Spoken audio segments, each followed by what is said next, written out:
Assalamualaikum warahmatullahi wabarakatuh. Perkenalkan, nama saya Barita Fakalubi, NIM 2002021110173, kelas Hukum Ekonomi Syariah E. Baiklah, di sini saya akan menjelaskan 3 pendekatan pemahaman hadis kontemporer. 3 pendekatan pemahaman hadis kontemporer. Fase modern kontemporer ini dapat dikatakan sebagai periode keemasan dalam metode pemahaman hadis.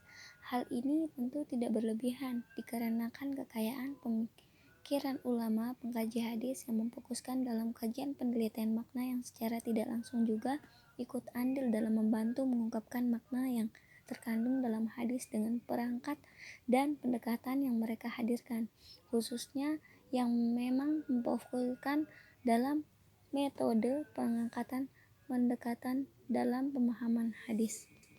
Kerangka pemikiran modern kontemporer yang diciptakan dari keinginan memahami sebuah teks dengan mengaktualisasi makna itu sendiri, memberikan otoritas kepada interpreter atau penafsir atau pemaham mengkaji makna lebih dalam, bukan hanya sekedar melalui pendekatan kebebasan, akan tetapi jauh lebih luas dengan ikut menarik pendekatan-pendekatan semisalnya bahasa, historis, sosiologi, sosiohistoris, antropologi, dan psikologi. Banyak pemahaman yang diberikan oleh beberapa ulama, salah satunya oleh Ibnu Ashur 1296 Hijriah yang bertepatan dengan 1879 Masehi. Dalam pemahamannya, dia juga merujuk model pemahaman dengan melihat motif Nabi menyabdakan hadis agar dapat dibedakan mana yang mengandung syariat atau tidak. Semisalnya Qarafi, Syekh Wali Allah Al-Dahlawi, Al-Mahmud Syaltut. Dia pula mengkritik sebagian fuqaha yang hanya mengandalkan analisis pembahasan bahasa dan mengesampingkan konteks serta motif pensyaratan.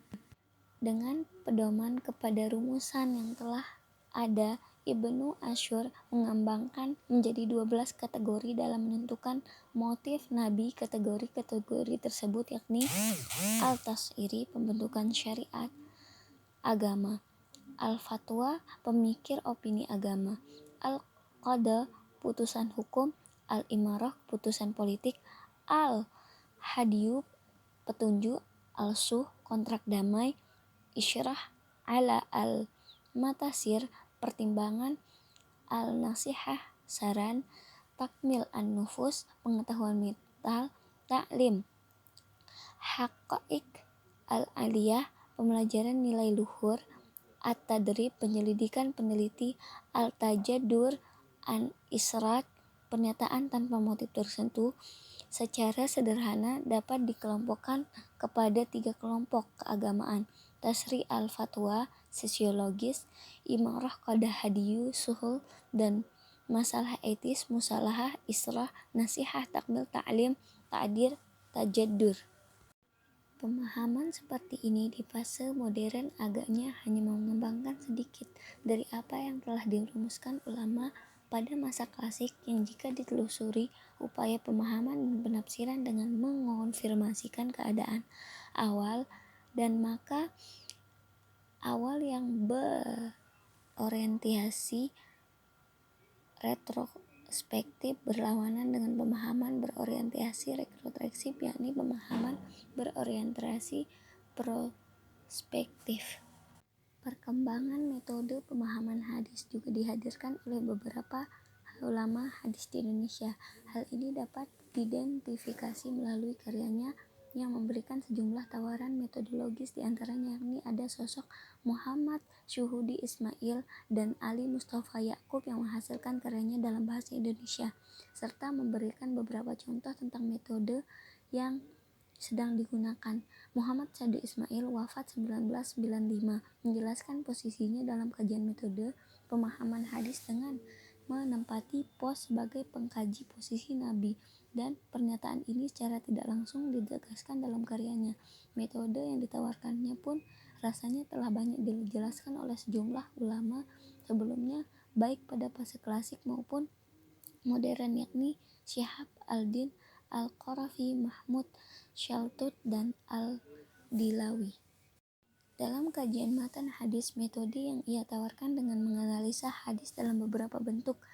A. Mengungkapkan matan, cakupan petunjuk berkaitan pula dengan meneliti secara bahasa dan logika bahasa yang digunakan, termasuk ungkapan analogi, simbolik, bahasa percakapan, bahasa tamsil. B. Mengumpulkan matan dengan menghubungkan fungsi nabi dan hadis tersebut. C. Meneliti asbab al-wurud yang berkaitan dengan hadis, baik yang mempunyai sebab secara khusus ataupun tidak, serta berkaitan dengan keadaan yang sedang terjadi. D. Menyelesaikan hadis yang nampaknya saling bertentangan. Kerangka metode lainnya juga ditawarkan oleh Ali Mustafa Yaakob dengan merumuskan kajian tentang penelitian matan dan pemahaman hadis dengan melihat berbagai aspek. Perkembangan pemahaman yang memasuki era milenial tentu memerlukan pendekatan yang lebih pendalaman terkait pemahaman apa yang akan ditimbulkan dari sebuah teks. Mengingat sosiokultural pada masa modern kontemporer sangat jauh berbeda dengan keadaan pada masa sunnah itu diamalkan atau ketika hadis itu dibukukan. Contoh hadisnya, sesungguhnya Maid disiksa karena tangisan keluarganya. Hadis riwayat Al-Bukhari nomor hadis 1206, 1208, 3681, Muslim nomor hadis 729 sampai 932. Sekian penjelasan dari saya, kurang dan lebihnya saya mohon maaf sebesar-besarnya. Jazakumullahu khairan katsiran. Wassalamualaikum warahmatullahi wabarakatuh.